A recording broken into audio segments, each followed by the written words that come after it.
Unboxing starts. और ये है अपना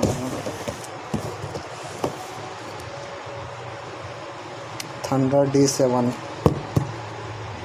तो इसकी अनबॉक्सिंग करते हैं अपन।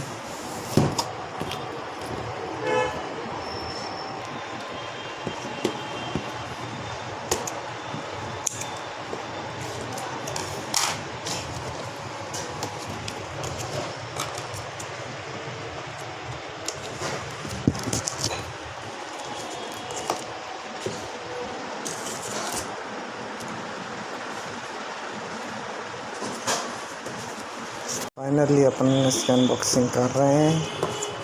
हेलमेट स्टार्ट्स D7 फाइनली आ चुका है। ओहो,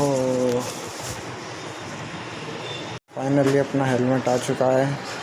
लुक वाइज बहुत शानदार लग रहा है।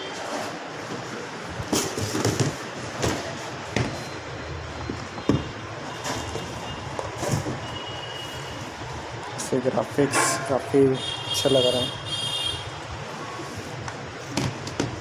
बिल्ड क्वालिटी काफ़ी अच्छी है इसकी।